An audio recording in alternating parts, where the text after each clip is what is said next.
Hello again. So this is Unit 7, Lesson 5, probably one of the easiest lessons of this unit. There really isn't too much to this lesson. It's just talking about common multiples. So remember, a multiple is a number that can be divided into another number without a remainder.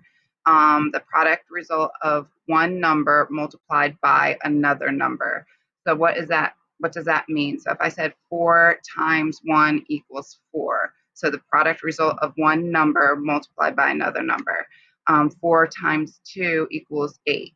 4 times 3 equals 12. Okay.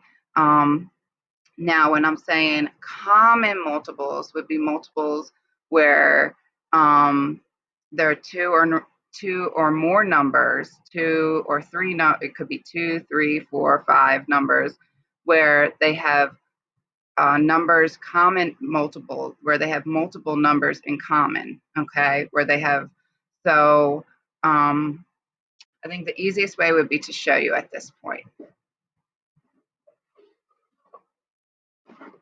So I chose multiples of 4 and multiples of 6.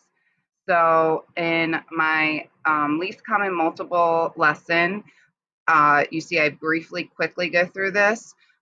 So when you're looking for multiples, you start off with doing the number and you multiply it by 1, and then you go by 2, by 3, by 4, and you keep going to list all the way as far as you want. It's up to you. It depends on how many common multiples you're being asked to find. So if on an exam it says find the first 3 common multiples, you're going to have to keep making the list until you find the first 3 common multiples. As you see here, I found 3 common multiples. So I could have stopped finding common multiples. Once I got to 36, I didn't have to continue on here. Okay. So you start off with saying 4 times 1 is 4. 4 times 2 is 8. Okay. 4 times 3 is 12. 4 times 4 is 16. 4 times 5 is 20. 4 times 6 is 24. Okay. And you're going to make this top list at least probably, it depends on how many multiples you're being asked to find. If you're only being asked to find the first 2 common multiples, you probably only have to do, I usually honestly make the top list up to about 10. I usually find the first 10. And then the bottom list will tell you when you can stop. So I did 6 times 1 gave me 6. That there's nothing in common there. There's no 6 up here. 6 times 2 gave me 12. So I know I have 1 in common. I wanted to find 3 in common. So I have to keep going. So I said 6 times 3 is 18. I didn't find an 18 up here, so I have to keep going. 6 times 4 is 24 in common, but I only have 2 and I wanted to find 3, so I have to keep going.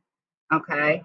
And as you can see, I kept going. I did find my third one here, but I just wanted to show that you can continue to keep going. Okay. But then I realized it would be a while. So I stopped at that point because I ran out of board space. Okay. So usually I would say for any quiz or exam, the most I'm going to ever ask you to find is the first 3 common multiples. I'm not going to ask you to find like the first 5 or anything once I realized how long it would take. So most likely it would on a quiz, it would say the first 2 common multiples or the first 3 common multiples. Okay. But this is how you find your common multiples. Super duper easy compared to the other things you have been asked to do this unit. So if you have any questions or concerns, as usual, just feel free to contact me, and I hope you have a wonderful day of practice. Bye now.